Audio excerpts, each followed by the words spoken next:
A bracelet was wrapped around Isaac's hand. The very next moment, something strange happened. That bracelet slowly separated his hand from his body. The shocking part was, he didn't feel any pain at all.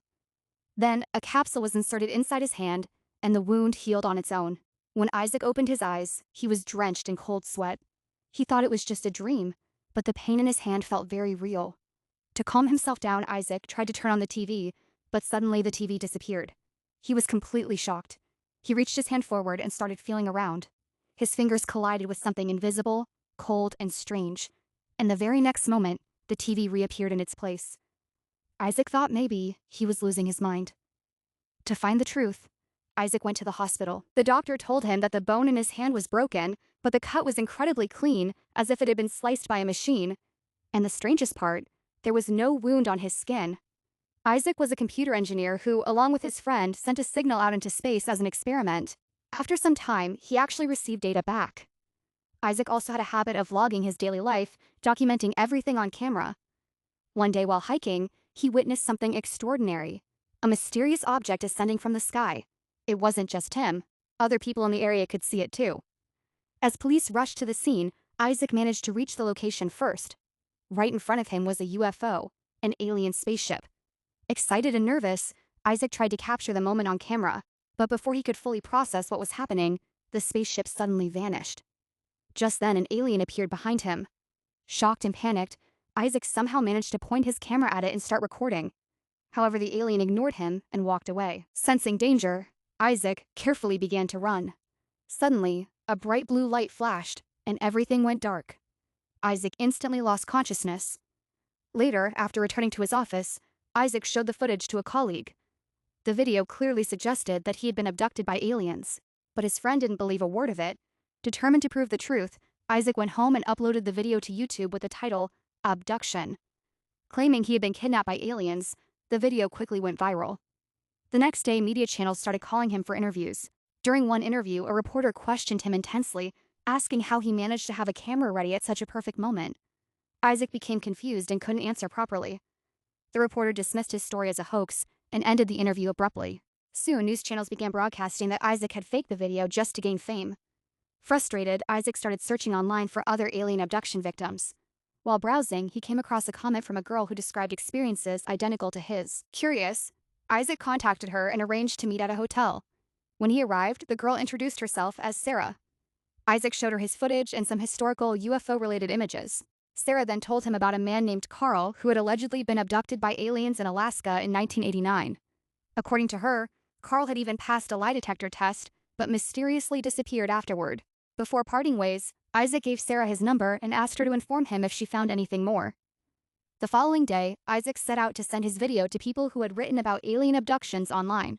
On his way, he met a writer who offered to tell his story, suggesting that if Isaac passed a lie detector test, people would finally believe him.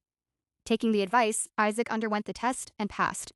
The writer said he would return later and left. But soon after, 2 government agents showed up and captured Isaac. These agents were part of a secret operation that targeted people who claimed to have seen UFOs or aliens. When Isaac regained consciousness, he found himself locked in a room, guarded by androids.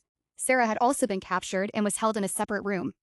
In front of Isaac was a screen where an officer instructed him to cooperate and examine various objects in the room, apparently to assess his abilities.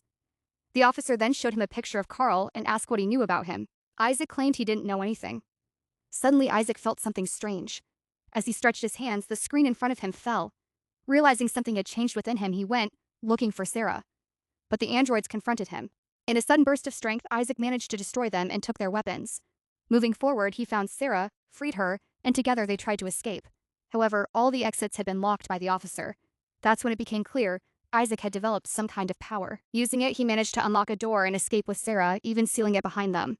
Meanwhile, the officer informed his team that Isaac and Sarah were heading toward Carl. Determined to uncover the truth, he sent more androids after them. After escaping, Isaac and Sarah found themselves in a rural village. They took shelter in a small restaurant. Isaac told Sarah that if he could access the internet, he might be able to trace Carl's location. He approached a local girl and asked if she knew anyone with a computer or internet access. She gave them the address of a hacker, writing it down on a piece of paper. With hope, they headed toward the hacker. But just as they arrived, the androids caught up with them again, forcing them to flee once more. The hacker reveals a shocking truth. Those chasing them belong to a secret organization operating under the United Nations, living underground, and monitoring everything in secrecy. He admits that he knows about them because he once hacked into their system. Isaac immediately asks him to track down Carl's location. Using his laptop and internet access, the hacker successfully traces Carl to Canada, where he has been hiding. The hacker initiates a video call. When Carl appears on screen, Isaac explains everything that has happened, from sending the signal into space to receiving a mysterious response. Isaac still doubts it, thinking it might just be a glitch, but Carl takes it seriously and asks for the original satellite signal data. Isaac tells the hacker to download it directly from NASA's servers, and surprisingly, the hacker manages to do it with ease. They send the data to Carl, who converts the signals into an audio file using his device. After analyzing it, Carl makes a terrifying revelation. The signals were not random, they were sent by aliens. And according to the decoded message, aliens will arrive on Earth in just 5 days, at exactly 4 p.m. Carl urgently warns Isaac to go into hiding. He tells him to destroy or shut down all electronic devices, as the secret agency could track him through them. With that warning, Carl ends the call. Realizing the seriousness of the situation, Isaac decides they must find Carl in person. With only 5 days left before the alien arrival, Isaac, Sarah, and the hacker set off for Canada. Meanwhile, the officer tracking them also discovers their destination. After traveling all night, they finally reach Canada the next day. While searching for Carl, they board a train. However, the androids are still following them, moving along the railway tracks. The hacker quickly gives Isaac and Sarah masks, explaining that the androids can identify them through facial recognition. Wearing the masks, they sit quietly as the androids enter the train and begin scanning passengers. One of them becomes suspicious of Isaac and prepares to shoot, but at the last second, they manage to escape. In a desperate move, Isaac and Sarah climb onto the outside of the train, even riding it upside down to avoid detection. The hacker hides near the train door. An android attempts to chase Isaac on top of the train, but loses its balance and falls. Another android tries to follow, but the hacker pushes it off the train, saving them. Eventually, they reach Carl's cabin. Watching through a camera, Carl cautiously steps outside with a gun. After confirming their identity, he lets them in and explains that the secret agency has been tracking them. Carl then attaches strange devices to their wrists and reveals that aliens had implanted trackers inside their hands during their abduction. These trackers are what allowed the agency to follow them. Once Carl disables the trackers, the officer suddenly loses their signal. As Carl drives them deeper into safety, he explains that he has been researching this phenomenon for over 20 years. He has even built a device capable of converting any signal into audio.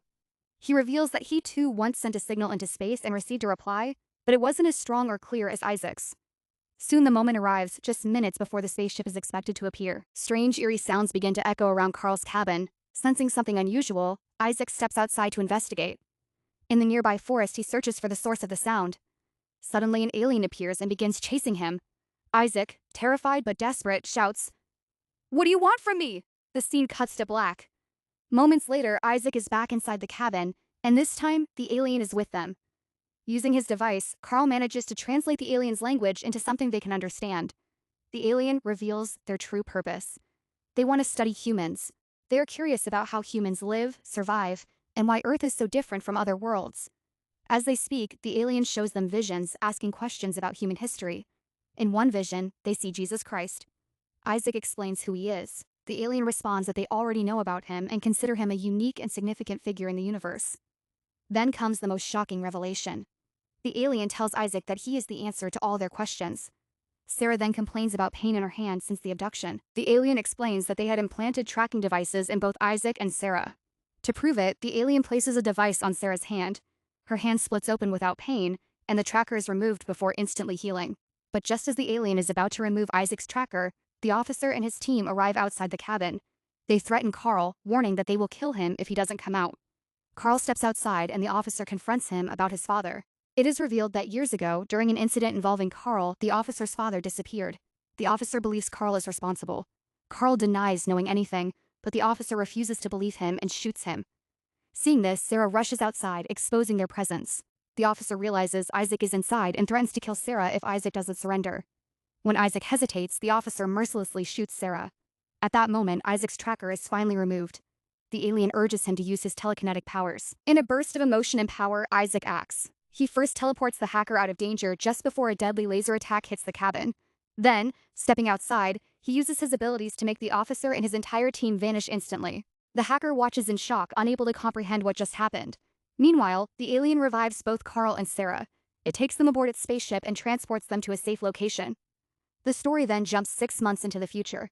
Isaac and Sarah are now living peacefully, with Isaac continuing to master his telekinetic powers. Carl and the hacker have formed their own secret organization working from the shadows. As for the officer, he was terminated from his position for killing Carl and Sarah without evidence, completely unaware that both of them are still alive. In the end, Carl expresses his gratitude and happiness, especially seeing Sarah safe. With everything finally at peace, he is able to return to his home planet where he once lived.